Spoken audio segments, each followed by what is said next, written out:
those issues, those atrocities, Mr. Speaker, cannot be shied away from talking about, Mr. Speaker. Mr. Speaker, how on earth can one county have budget allocation of 12 billion shillings and a whole region has 60 million shillings, Mr. Speaker? What kind of country are we living in?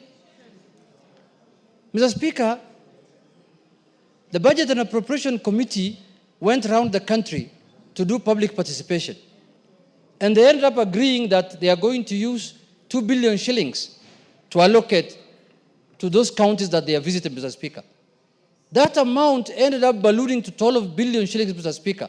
And the beneficiary of that 12 billion shillings is not those counties that public participation was done on, Mr. Speaker. It is other counties and other constituencies, Mr. Speaker. The Budget and Appropriation Committee of this House has reached to the level where the chair of that committee, Mr. Speaker, now, members of Parliament are going to his constituency for benchmarking, Mr. Speaker. Benchmarking. And all of us are supposed to receive the same amount of NGD, CDF, Mr. Speaker. What is making members to go and benchmark in a colleague's constituency, Mr. Speaker? Because the colleague is receiving more funding because of him being the chairman of the budget committee. Let's be honest to Kenyans. Let's tell Kenyans the truth, that he was sitting in an advantageous position of chairing that powerful committee of the House, which you could do skewed allocation of resources to his constituents, Mr. Speaker. Otherwise, which member of Parliament here can afford, through his NGCDF, to build classrooms, plaster them, put windows, put roof, put tiles in the classroom, cabros in the... Mr. Speaker, which member of Parliament can afford to do that here? With a mere resources of 100 million shillings, Mr. Speaker, and advertise on Citizen Primetime News. Which member can do it? Can you raise up your hand if you can do that? None of the 349 members of this House, Mr. Speaker, can afford to do that.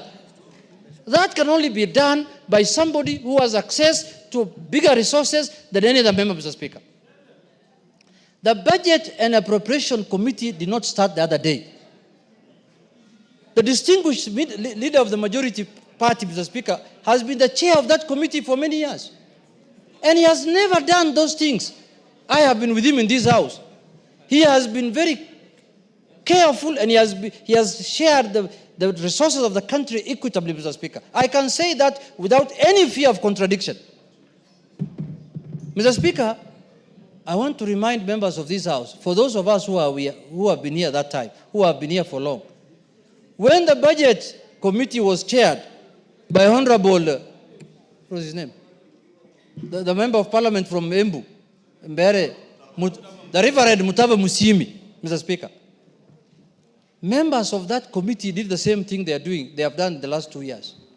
And one afternoon, the late Honorable Jacoyo Bidiwo came to the House, and he was seated exactly where I'm sitting today, and told the House the amount of money the Budget Committee put for themselves in the budget, Mr. Speaker. And the whole committee, that time, the membership of the Budget Committee was 52 or 51? 51. The whole committee was dissolved. And a new committee was formed, Mr. Speaker, based on what Honorable Jacoyo presented to the House, Mr. Speaker.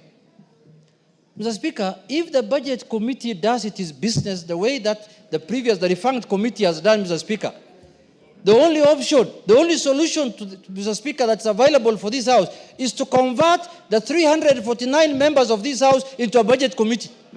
The whole House becomes a committee of the budget, Mr. Speaker.